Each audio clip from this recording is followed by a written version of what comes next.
Welcome back to the JDA Podcast. On this week, we have got safe standing, transfer news, and some facts about Messi, because apparently some stuff's been going on about him as well.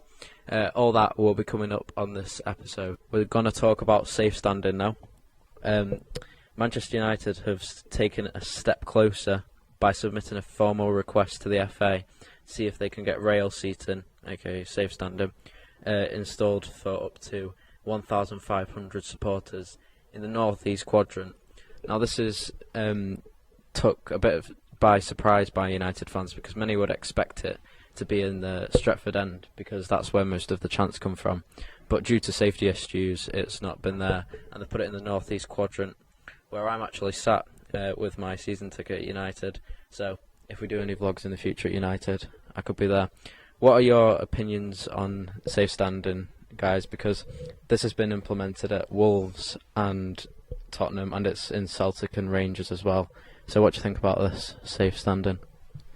It definitely can help with the safety of supporters going to watch a football game. Some people might argue that it kind of takes the atmosphere away from games, because there's not all this limbs stuff. When you score a 90th minute goal, you can't go absolutely crazy because you're kind of restricted. But overall, I think it's safety above anything else in football. So, yeah, safe standing is probably quite a good option for Man United, and I think it's a very good idea. Do you not think, you're saying about how it doesn't get limbs and all that, but do you not think it'll improve the atmosphere? Because back when you could have all standing, like, stands, it was really noisy then, wasn't it? And I presume the majority of people want to stand in the stadiums. So do you not think that would create more of an atmosphere like back in the day? Yeah, it does make it very annoying when one of the announcers go, "Oh, please refrain from standing up." But I think that's kind of where the atmosphere comes from. You can't really sing at the top of your voice while you're sitting down. So I think being able to stand all the way through the football match, although some people don't like it, most people, if they want to create an atmosphere and spare on their teams, I think it's a very good idea. Do you think it's controversial where they've put this seating? Because it's in the top right, top right, if you're looking at it from the Bobby Charlton stand. Do you think it's controversial that it's there and not somewhere else, like on one of the lower tiers? I think they picked it more of where's not the safest place to sit more than where will improve the atmosphere the most. Because, yeah, if you're going to find somewhere to have safe standing, probably the place where it's the least safe to stand up is where you want to put the safe standing. So, and it also might not have that much of an atmosphere, but I'm not a Man United expert, so. What about you, Joe? What do you think about safe standing or rail seating? The mics just fell. I don't think it will change the atmosphere a massive amount. Some fans might not like it at first, but it will just be something we'll have to get used to. But it'll massively increase the safety of the game, which should just make it a better atmosphere for families and stuff, which I think is a good thing, because it's getting a younger generation involved in football, because parents are more likely to take their children if they think it's safe for them. Yeah, I saw this fact the other week, and it said the average age for a person who goes to a football match is around 40 to about 50. Well, 40 and 50. Yeah. What do you think about that? Because back in the day when there was all these 25-year-olds or so going to all these football matches, now they can't really afford that, because of course they're probably living by themselves or with somebody else, and now they're having to pay on top of that to get a season ticket, and it's really expensive, especially if you're at a Premier League club. What do you think about that average age, son? I think that's shocking. Why is it that the older generation are the main people in there? It'll be something to do with the price of the seats, I'm sure. Yeah, I mean, until you start earning money, I don't think you can spend all of that money on something that isn't going to really benefit you in later life. I think younger people are concentrating more on getting, say, a house or a car than spending it on football tickets. So if you want to get the younger generation coming to these types of match, you definitely have to lower the ticket prices if you want to bring in the younger generation. It's not getting rid of the older generation, because I know they've supported the club their whole life. So they're still paying and they're still involved. They're still supporters. Yeah, like they're paying as much as the children, but they're not. They've got the money, whereas the children have to make the money and then spend it. What gets me is, you've got all this money coming into the club. So like United, you've got Chevrolet sponsorship, £50 million per year. On top of that, you've got Adidas, who pay big contracts for kit deals, and TV deals that have been introduced in the last couple of years. Why are we still having to pay these big prices for tickets at the moment? Like £50 for a match on average. That's what it is at City that I've seen. What do you think? It's weird because you go to a much smaller team, or even a team in the Championship, and you have to pay half as much as you have to pay in the Premier League, and I don't really see the point in that, because they're making all this money from the TV deals, and the Championship games are barely ever on TV unless they're high up in the league. But I'll get onto Championship later. I'm going to have a bit of a rant about that. But yeah, but if you're making all this money from TV and all that, and you're not selling out your stadiums, such as City, then why not make the ticket prices like lower so that more people can come, and maybe you get more publicity for selling out your stadium or something? It's that easy. Or you could even just introduce different varieties of tickets. So there'll be like a student one for a younger person, and then one for older people. I think they do that at rugby. I think. Yeah, they do. Yeah, they have like student, which is pretty good to be fair, because you don't want to be paying for an adult's ticket when you're not really an adult, i.e. you're a young adult or a student. Now we're going to go on to transfer news. The first one that we're going to talk about is Hakim Ziyech. Heading to London, going to Chelsea for a sum of 45 million. What do you think about that? I mean, it's quite early on. It was literally just after the transfer window. What do you think about that? Yeah, I think it's a very good deal on Chelsea's part. I know last summer everyone was ranting about how no one signed him, and I think he had a release clause as well before he signed that new contract with Ajax of was it 30 million? Yeah, it was very cheap. And yeah. For a player of that quality, like the quality he is, he performed against Chelsea in the Champions League in that 4-4 draw, scoring that free kick. That was a good match, actually. Yeah, I don't see why someone didn't snap him up earlier, and for a team like Chelsea to do it as well, yeah, it's a very good deal for them, and for that cheap as well. Chelsea have been out with the transfer ban. Was it 2 years? Or they were meant to have it for 2 years. And nobody comes and snaps Ziyech up, and then Chelsea come as soon as they're allowed to get it, and then get him. Do they need to strengthen that midfield? They've got Kante at the moment, Jorginho, you could say, and Kovacic. What do you think about? Do you think that will make the midfield much better, because he brings an attacking sense into the game, really? Yeah, they definitely needed an attacking midfielder. I know they had Ross Barkley still, but he hasn't performed very well since he's left Everton. You're a snake. Now we're going to go on to Jadon Sancho. He said that he wants to leave Borussia Dortmund this summer. Will he be heading to Manchester United or Chelsea? No. They are the candidates at the moment to get him. What do you think, Joe? Do you think Sancho will move to United, or do you reckon he'll go to Chelsea? I reckon Chelsea. I think Chelsea have got a way to go, but I think they could be a really strong, potentially winning side in maybe just a year or 2 years. United are also in a building block at the moment. What do you think about Sancho, Alex? Do you think we need somebody in that right wing position? Because at the moment we need somebody there, because Dan James shouldn't really be playing there. He's too young. But if we bring Sancho in, that'll make the team a whole lot better on that right hand side with him and Wan-Bissaka. Yeah, it all depends if you've got the money, really. Have we got the money? Is there any doubts about that? United have the money. You'll get hit by FFP sooner or later, and I think if you get Sancho in the summer, I think he's probably one of the only players you can get for a substantial amount of money. Substantial? You're calling 100 million substantial? Yeah. Right, Jadon Sancho. I'm not saying he's worth 100 mil. I know he's good, but he's not worth 100 million. Let's be honest. For a young player who's as good as him, he scored against Barcelona. He's shown it in the Champions League. He's not just shown it, or he didn't show it in the Premier League.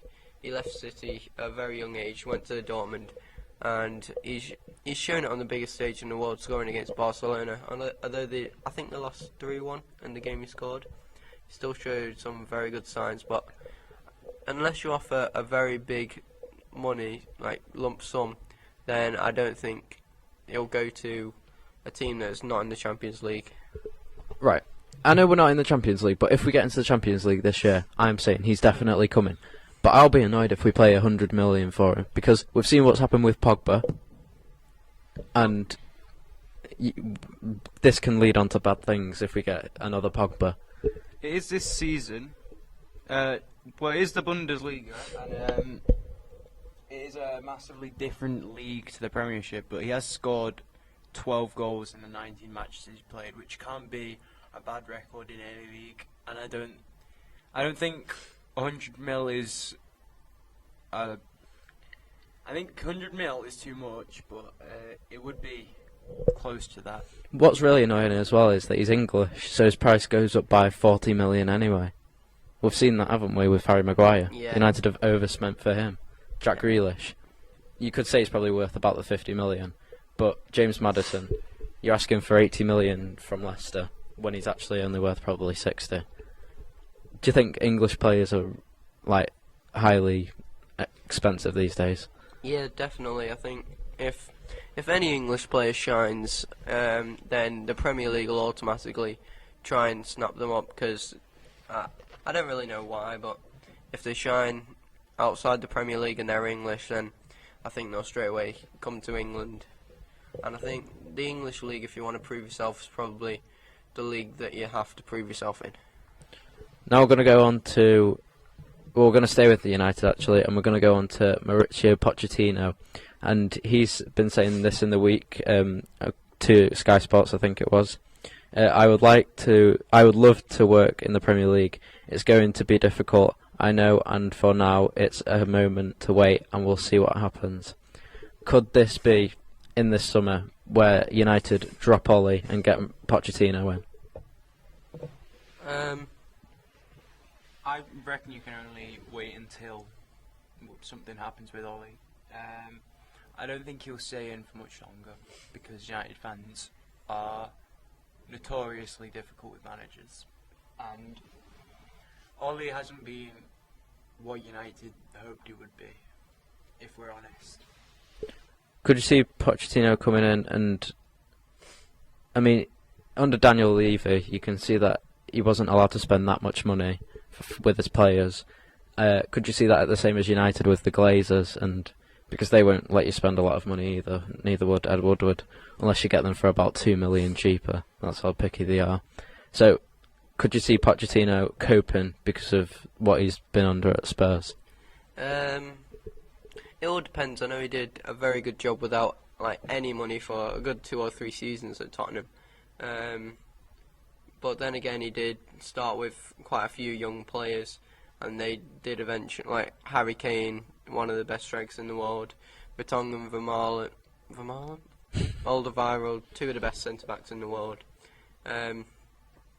But I don't see why he couldn't perform well at Man United. He has mentioned a few times that he does want to return to the Premier League.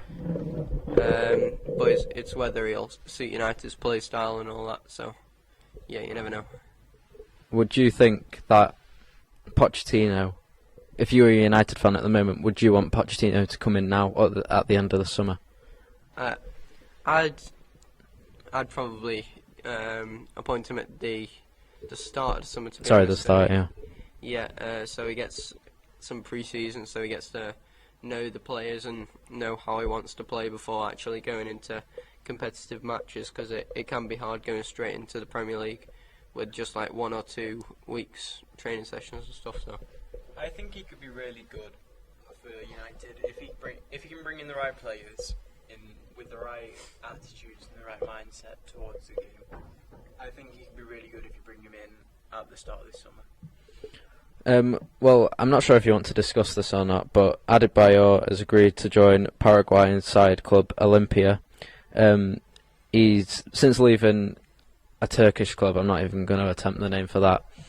In December, he's gone. Yeah, I don't even know how to say that. He's gone to Club Olympia. I think it's his 10th club. It is his 10th club of his career. Bit of a milestone for him. What are your memories of Adebayor, Alex, Andrew?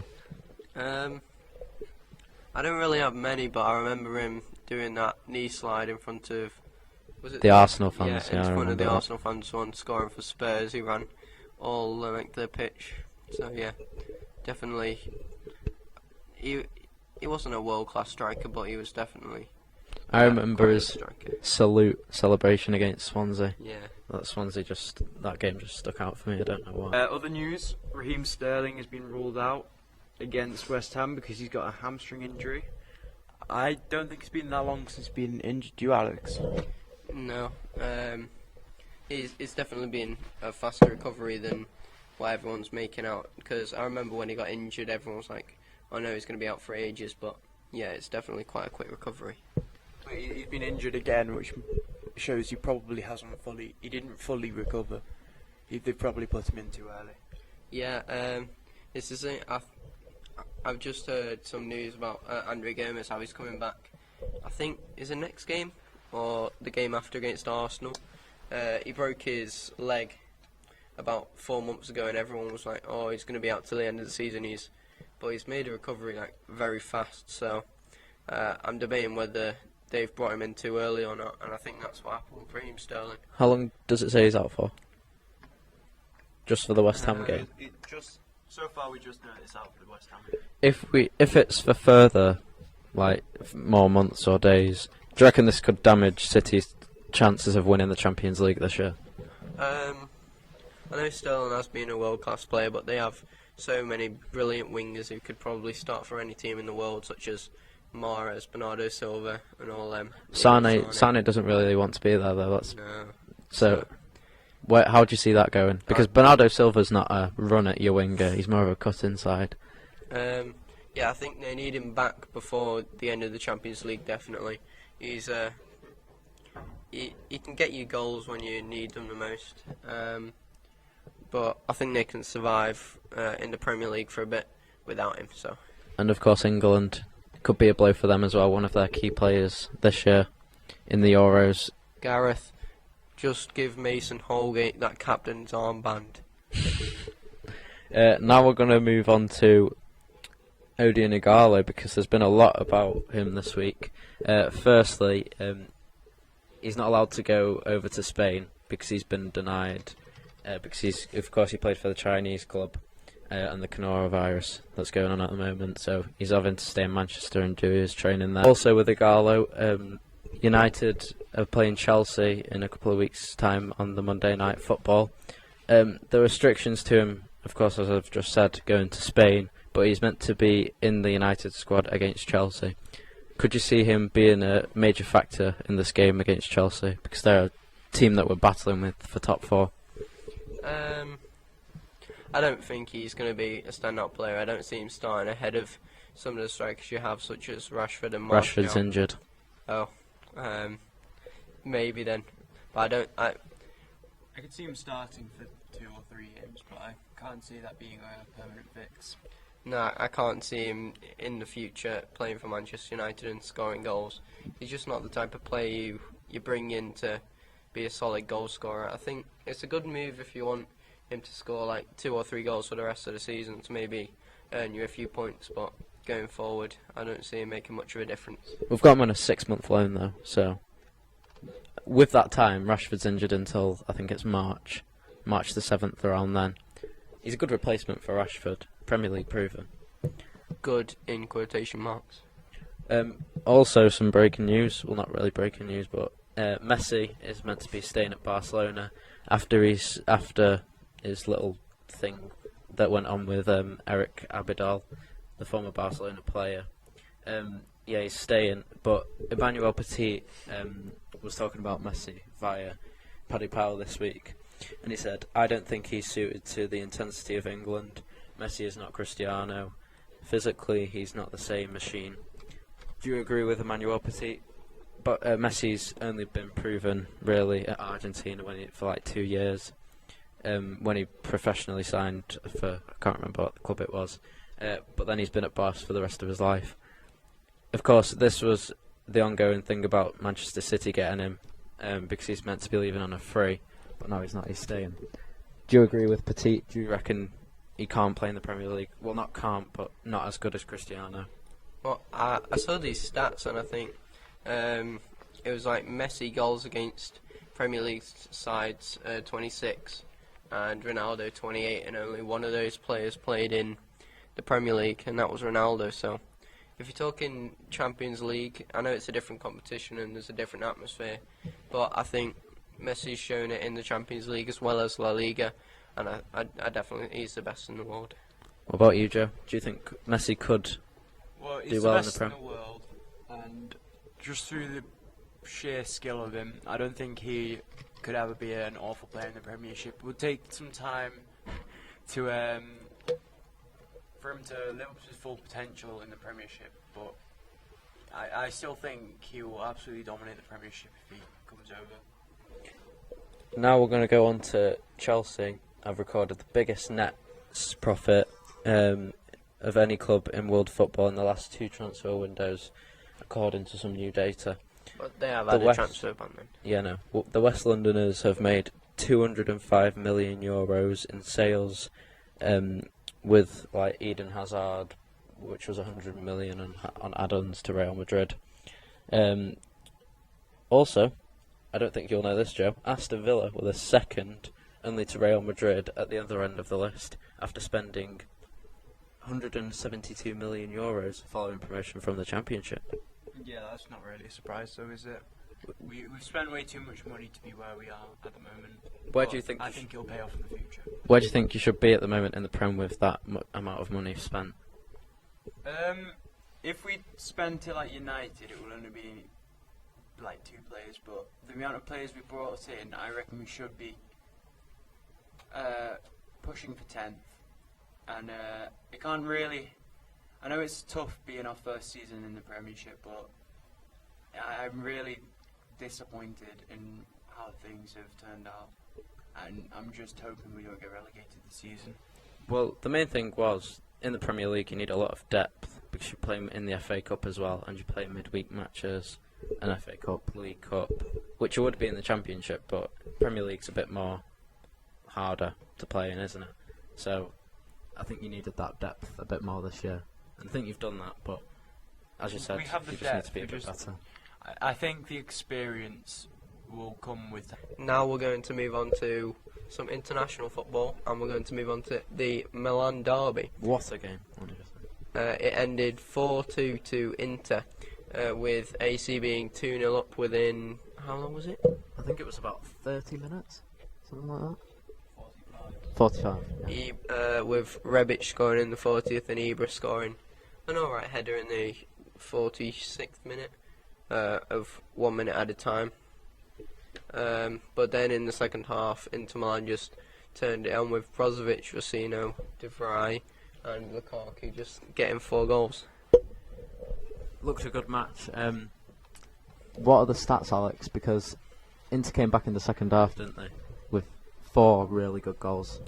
Yeah, so AC Milan did have 1 more shot, but Inter had 7 on target and AC had only 2, so...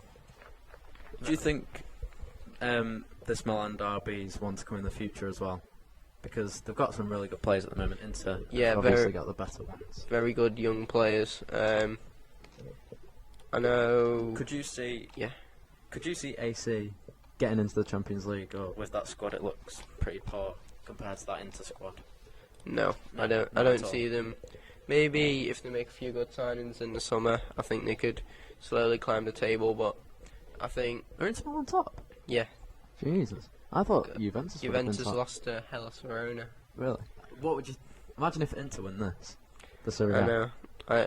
Just Juve dominance for the past couple of years, and suddenly Inter are on top. So The Italian league's always been one to look out for. They've got good teams, but Juventus just always seem to be the top of the bunch, don't they? and Lazio, I've been very good this season with Immobile scoring quite a few goals. Yeah, Napoli as well.